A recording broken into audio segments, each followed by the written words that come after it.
DC Monira ঘুষ তুলতে মরিয়া। তৃতীয় পর্ব। ডিসি ইউএনওর যোগ সাজসে খাল খনন না করেই পুরো অর্থ আত্মসাৎ। আওয়ামী ফ্যাসিস্ট সরকারের স্বরাষ্ট্রমন্ত্রী আসাদুজ্জামান খান কামালের ঘনিষ্ঠ ফেনীর বর্তমান আলোচিত জেলা প্রশাসক মনিরা হকের লাগামহীন নানা অনিয়ম দুর্নীতি নিয়ে শীর্ষ কাগজ ও শীর্ষ নিউজের ধারাবাহিক প্রতিবেদনের ইতিপূর্বে দুটি পর্ব প্রকাশিত হয়েছে। দ্বিতীয় পর্বের প্রতিবেদনটি ছিল খাল খনন কর্মসূচির অনিয়ম নিয়ে। এ সংক্রান্ত সর্বশেষ যে তথ্য এসেছে তা অত্যন্ত ভয়াবহ। খাল খননের কাজে হাত না দিয়েই পুরো অর্থ আত্মসাতের সুনির্দিষ্ট অভিযোগ পাওয়া গেছে। ডিসি ইউএনও নিজেদের যোগ সাজেশেই এই অর্থ আত্মসাৎ করেছেন বলে জানা গেছে। দাগনভূঞা উপজেলার রাজাপুর ইউনিয়নের জনৈক ইমরুল কায়েস চৌধুরী সুনির্দিষ্ট এই অভিযোগটি দায়ের করেছেন। যদিও অভিযোগকারী শুধুমাত্র ইউএনও মোহাম্মদ শাহিদুল ইসলামের বিরুদ্ধে অভিযোগটি দিয়েছেন। পরবর্তীতে অনুসন্ধানে জানা গেছে ডিসি মনিরা হক নিজেই সরাসরি এর সঙ্গে জড়িত। ডিসি এবং ইউএনও উভয়ের যোগ সাজেশে খাল খননের কাজে হাত না দিয়ে পুরো অর্থ তুলে নেওয়া হয়, কিন্তু ইমরুল কায়েস অভিযোগটি দাখিল করেছেন ডিসি বরাবর। ডিসি যেহেতু নিজেই এ অপকর্মের সঙ্গে সরাসরি জড়িত, তাই অভিযোগের বিষয়ে তিনি কোনো ব্যবস্থা নেননি। ইমরুল কায়েসের লিখিত অভিযোগে বলা হয়েছে, সারা দেশে সরকারের খাল খনন কর্মসূচির অংশ হিসেবে উপরোক্ত সূত্রের তথ্য, ছক এবং সংযুক্তির আলোকে ফেনী জেলার দাগনভূঞা উপজেলার ২ নং রাজাপুর ইউনিয়নের জয়নারায়ণপুর বিরলি খাল ছক কলাম ৩.৪ বিআরএস দাগ নং ৩০০২ ছক কলাম ৫ এবং ১৪হি ছক কলাম ৮-এর ক, খ ও গ মোতাবেক খালটির খনন কাজ শুরুই করা হয়নি, যার দৈর্ঘ্য ২ কিলোমিটার, ছক কলাম ৯ এবং পত্তন মূল ছোট ফেনী নদী ছক কলাম ১২। প্রজেক্টের কার্যকাল শেষ হওয়ার পরও খালটি খনন না করায় এলাকাবাসীর মাঝে ক্ষোভ বিরাজ করছে। বর্ষার পূর্বে খালটি খনন না করলে এলাকাবাসী জলাবদ্ধতায় আটকে যাবে এবং কৃষি মৌসুমে সেচের পানি হতে বঞ্চিত হবে। উপজেলা পিআইও অফিসে খোঁজ নিয়ে জানা যায়, উপরোক্ত তথ্যে খালটি খনন করা হয়েছে এবং বিলও উত্তোলন করা হয়ে গেছে। বাস্তবতা হলো খালটি ছুঁয়েও দেখা হয়নি, খনন করা তো বহু দূরের কথা। অথচ কাগজে কলমে খালটি খনন দেখিয়ে খননের জন্য বরাদ্দকৃত টাকা ইতিমধ্যে উত্তোলন করা হয়েছে। একই রকম ভাবে রাজাপুর বাজারের পশ্চিম পাশে দত্তের খাল নামক খালটিও খনন বা সংস্কার না করে বরাদ্দকৃত অর্থ উত্তোলন করা হয়েছে। বিএনপি সরকারের নির্বাচনী প্রতিশ্রুতির অংশ হিসেবে কৃষি উৎপাদন বৃদ্ধি এবং জলাবদ্ধতা নিরসনের লক্ষ্যে ২০২৫-২৬ অর্থ বছরে দেশব্যাপী গুরুত্বপূর্ণ খাল খনন, পুনঃখনন এবং খালপাড়ে বৃক্ষরোপণের উদ্যোগ নেওয়া হয়।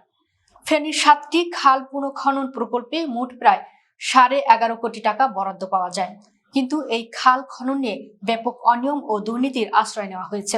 অধিকাংশ ক্ষেত্রে নির্ধারিত গভীরতা ও প্রস্থ বজায় না রেখে এক্সকাভেটর দিয়ে খালের পাশ ড্রেসিং করা হয়েছে।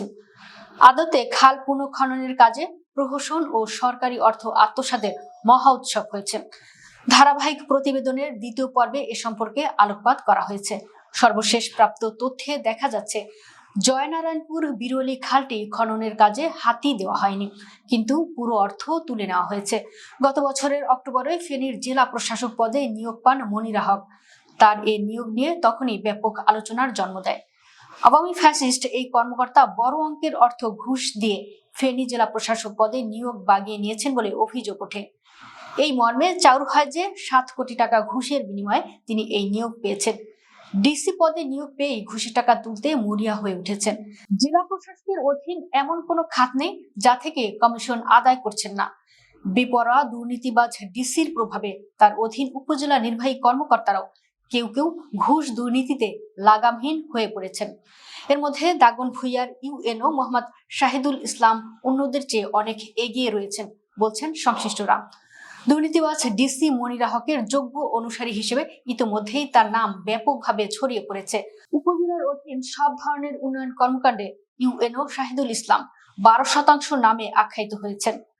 ঠিকাদারি বিল প্রদান, টিআর, কাবিখা, কাবিডা, বিশেষ বরাদ্দ আর পৌর প্রশাসক হিসেবে শহরের উন্নয়ন কর্মকাণ্ডের ক্ষেত্রে এরকমের ১২% কমিশন বাণিজ্য চলছে বলে অভিযোগ ভুক্তভোগীদের।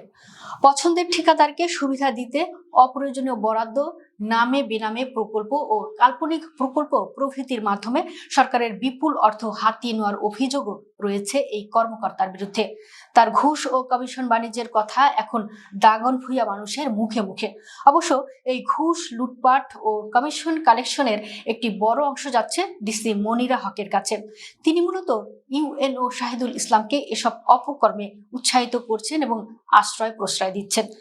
ইউএনও শাহিদুলকে ডিসির কমিশন এজেন্ট বলেও আখ্যায়িত করা হয়ে থাকে, যে কারণে ডিসির কাছে ইউএনওর বিরুদ্ধে কোনো অভিযোগ দিয়েও লাভ হয় না বলছেন দাগনভূঞা এলাকার লোকজন। অভিযোগ রয়েছে, ডিসি মনিরা হকের প্রশ্রয়ে ইউএনও শাহিদুল ইসলাম এতটা স্বেচ্ছাচারী হয়ে উঠেছেন যে তিনি সরকারি কোনো নিয়ম কানুনের তোয়াক্কা করছেন না। জনগণের সেবক নয়, জনগণের মাথায় ছড়ি ঘুরিয়ে টাকা কামানোই ইউএনওর শাহিদুলের নেশা। ইউএনের অন্যায় আচরণের শিকার হচ্ছেন প্রতিনিয়ত এলাকার সাধারণ মানুষ। তিনি সরকারের নিয়ম অনুযায়ী যথাসময়ে অফিসে আসেন না। কখন অফিসে আসবেন এরও কোনো হিসাব নেই।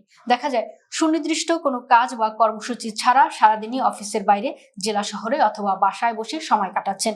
এদিকে দূর দূরান্ত থেকে সেবা প্রার্থী মানুষ এসে হয়রানির শিকার হচ্ছেন, ক্ষোভ প্রকাশ করছেন। এসবের প্রতি ইউএনের কোনো ভ্রুক্ষেপই নেই। এই প্রসঙ্গে মোমিনুল হক নামে এক ভুক্তভোগী জানান, সকাল 9টা বাজে ইউএনও অফিসে গিয়েছিলাম। ইউএনও সাহেবের সাথে একটা প্রয়োজনে দেখা করার নিমিত্তে। মনে করেছিলাম অফিস 10টা বাজে। অপেক্ষা করতে করতে 11টা বেজে যায়। ইউএনও তখনও বাসায় অবস্থান করছিলেন। ওখান থেকে তিনি খবর নেন কারা কারা এসেছেন। তারপরে খবর এলো তিনি বিকেলে আসবেন।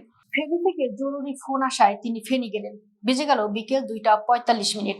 বলা হলো এখন আর অফিসে বসবেন না, খাওয়া শেষে ফিরবেন। পরে খবর পেলাম তিনি একটু রেস্ট করে আসবেন। এসেছেন বিকেল 5টা 15 মিনিটে। এসেই উত্তেজিত, আমার কাছে এমনকি সকাল থেকে বসে আছেন। এখন কথা হলো ওনার কাছে আমাদের সময়ের কোনো দাম নেই। তিনি ঠিকমতো অফিসে আসেন না। এতদিন অনেকের কাছে শুনতাম, আজ আমি নিজেই তার ভুক্তভোগী হয়ে গেলাম।